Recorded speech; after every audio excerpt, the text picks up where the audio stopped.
আজকে দেখলাম একজন উন্মাদ হয়ে গিয়ে বলতেছে জামাতে ইসলামীর নারী কর্মীরা কোনো জায়গায় আসলে ওদের পোশাক খুলে ফেলবে। সে তার সহকর্মীদেরকে হুকুম দিচ্ছে। আরেক জায়গায় চাঁপাইনবাবগঞ্জে মেয়ে হয়ে একজন কথা বলেছে যে ওদের হেজাব এবং নেকাব খুলে ফেলবেন টান দিয়ে, ওদেরকে ধরে পুলিশের হাতে দিয়ে দিবেন। এর নাম গণতন্ত্র? নির্বাচনের আগেই যদি আপনি এটা করেন, নির্বাচনের পরে কি করবেন? একদিকে আপনি মাদের হাতে দিবেন ফ্যামিলি কার্ড, আর পাশাপাশি আপনার প্রতিপক্ষ হলে তার সেই মায়ের গায়ে দিবে আপনি হাত। ওই ফ্যামিলি কার্ড আর হাত দুইটা একসাথে চলবে না। যদি সত্যিই সম্মান দেখায় থাকেন তাহলে আগে আপনার মাকে সম্মান দেখান, এরপরে বাংলাদেশের প্রত্যেকটা নারীকে মায়ের মর্যাদায় সম্মান দেখান।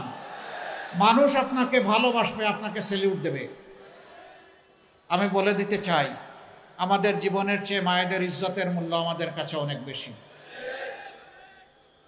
আমি সাফ সারা বাংলাদেশের শান্তিকামী মুক্তি পাগল মানুষকে বলে দিতে চাই, বিশেষ করে যুবকদেরকে বলে দিতে চাই, কোনো মায়ের সাথে কেউ যদি এই ধরনের অসভ্য আচরণ করে, আপনারা আবার 24-এর মতো বিস্ফোরিত হবেন।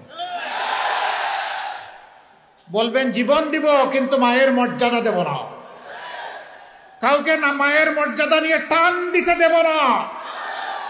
জীবনের বিনিময়ে হলেও মায়ের মর্যাদা রক্ষা করব। যারা মাদেরকে নিয়ে এইরকম অপমান করেন, এদেশের অর্ধেক হচ্ছেন আমাদের মায়ের সমাজ। তারা কিভাবে আশা করেন সেই মায়েরা তাদেরকে সমর্থন দেবে? আমরা দোয়া করি শুভ বুদ্ধির উদয় হোক। হ্যাঁ, মাদের ছাড়াও বিভিন্ন জায়গায় হচ্ছে। আজকেও ঢাকায় দেখেছেন কিছু একটা হয়েছে। প্রতিদিন বিভিন্ন জায়গায় অসহিষ্ণু এই কার্যক্রম চালানো হচ্ছে। কেন রে ভাই, এখন তো মাঘ মাস।